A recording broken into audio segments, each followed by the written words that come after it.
యేసునామములో అందరి కొందనములు. దేవుని వాక్యంలో నుంచి ఎజ్రా గ్రంథం 7వ అధ్యాయము 9వ వచనం 10వ వచనం కూడా చదువుదాం. మొదటి నెల మొదటి దినమందు అతడు బబులోను దేశము నుండి బయలుదేరి తన దేవుని కరుణా హస్తము తనకు తోడుగా నున్నందున 5వ నెల మొదటి దినమున యెరూషలేమునకు చేరెను. ఎజ్రా యెహోవా ధర్మశాస్త్రమును పరిశోధించి దాని చొప్పున నడుచుకొనుటకు ఇశ్రాయేలీయులకు దాని కట్టడలను విధులను నేర్పుటకు దృఢ నిశ్చయము చేసుకొనెను. ప్రియమైన వారలారా, యేసుక్రీస్తు ప్రభు ఘననామమును బట్టి మనం మరొకసారి దేవుని వాక్యంలో చూసినట్టయితే ఇక్కడ రాయబడిన మాట, యెరూషలేము మీదికి బబులోను నెబుకద్నెజరు యుద్ధం ప్రకటించినాడు. చెర పట్టుకొని తీసుకొని పోయినాడు. యెరూషలేము మందిరం కాల్చబడింది. అక్కడున్న ఇశ్రాయేలీయులను అందరినీ బానిసలుగా తీసుకొని పోయినారు. బానిసలుగా తీసుకుపోతే అక్కడి ఎవరు వచ్చినారంటే ఎజ్రా. ఈయన ఏం చేస్తున్నాడు? దేవుని సంబంధమైన కార్యకలాపాలలో మునిగి ఉన్న వ్యక్తి. ఎజ్రా ఈయన దేవుని పట్ల పట్టింపు ఉన్న వ్యక్తి. అయితే ఈయన ఏం చేస్తున్నాడంటే మొదటి నెల మొదటి దినమందు బబులోను నుంచి దేవుని హస్తము తోడుండగా, ఎంత మంచి మాట రాస్తున్నాడు,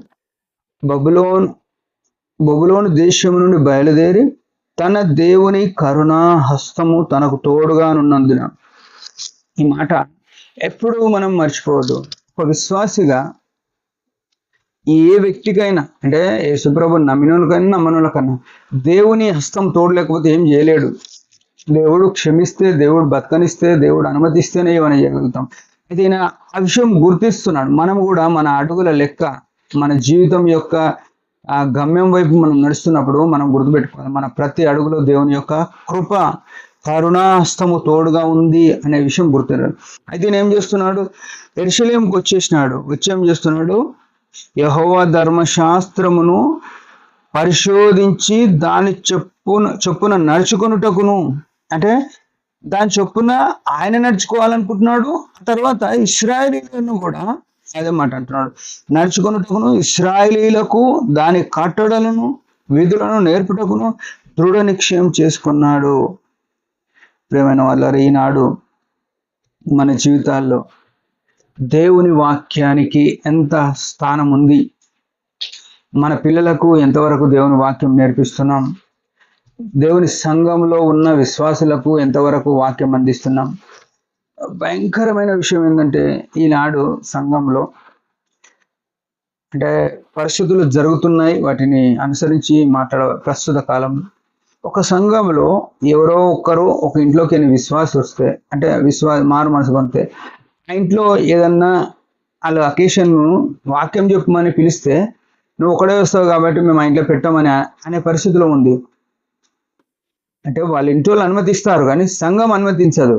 సంఘంలో ఉన్న వాళ్ళంతా వాళ్ళ ఇంటికి ఎందుకు పోతాం, ఒకరికొకరు గొడవలు, అంటే నాకు వడరానోడు ఉన్నాడు అని, లేకుంటే నాతో మాట్లాడినోడు ఉన్నాడు అని. ఎంత భ్రష్టత్వం అండి ఇది!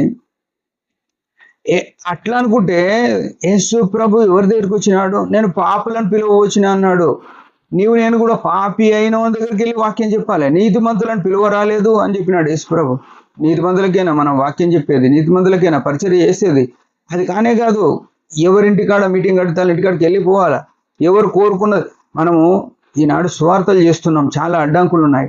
దానికి మనము సువార్త చేసే విధానం చేసుకుంటూ రెండోది ఏం ఆలోచించాలంటే, ఎవరన్నా ఒక్కరు ఇంటోళ్ళు రక్షింపబడి, లేకుంటే ఆ ఇంటోళ్ళే కోరుకొని మా ఇంట్లో ఏదో మీటింగ్ పెట్టండి అని కోరుకున్నప్పుడు దాన్ని ఏమాత్రం నిర్లక్ష్య పెట్టక దాన్ని తీసుకొని సువార్త ప్రకటించాలి. ఆ చుట్టూ నిన్ను రక్షణలోనికి వస్తాయి.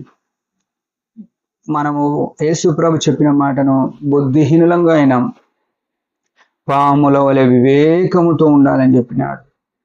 ఒక పామును సాదృశ్యంగా పెట్టినాడు దేవుడు. వివేకంతో, పావురం వల్ల నిష్కపట్యంతో మీటింగ్లు పెట్టాలి. ఈనాడు వాళ్ళ ఇంట్లో మీటింగ్ పెట్టాము, వాళ్ళు అడిగినాను మేము పెట్టాము, మేము రాము, లేకుంటే పెట్టాలంటే ఈయన అడగాలి, ఆయన అడగాలి, ఆయన ఒప్పుకోవాలి, ఈయన ఒప్పుకోవాలి. ఏందండి ఇది సంఘము? లోకంలో ఇవన్నీ గొడవలు ఉన్నాయని వదిలేసుకొని దేవుని దగ్గరకు వచ్చి సంఘంలో ఉంటే సంఘంలో అంతకన్నా ఎక్కువ గొడవలు ఉన్నాయి. ప్రియ సహోదరుడా, సహోదరి, దానికి కారణం నువ్వు నేను అయితే చాలా శిక్ష అనుభవిస్తాం. మనం అట్లాంటి వాటిలో పాల్పొందకుండా మన పరీక్ష చేసుకొని మన పతనాలను క్షమాపణ అడుగుదాం. దేవుని మేము కొరకు జీవితం. దేవుడి మాట తీర్చినకు చిన్న ప్రార్థన. పరమ తండ్రి యేసు ప్రభువు నామమున ఉదయకాలం ఇచ్చిన ఆయుష్ను బట్టి స్తోత్రం. మీ సన్నిధి కాంతిలో మేము నడవడానికి సహాయపడండి. మీ వాక్యానుసారంగా జీవించడానికి సహాయపడండి. యేసు ప్రభువు నామమున ప్రార్థిస్తున్నాం తండ్రి. ఆమేన్. మీరందరి పరిచయం శుభారంభం ప్రార్థన. Praise the lord.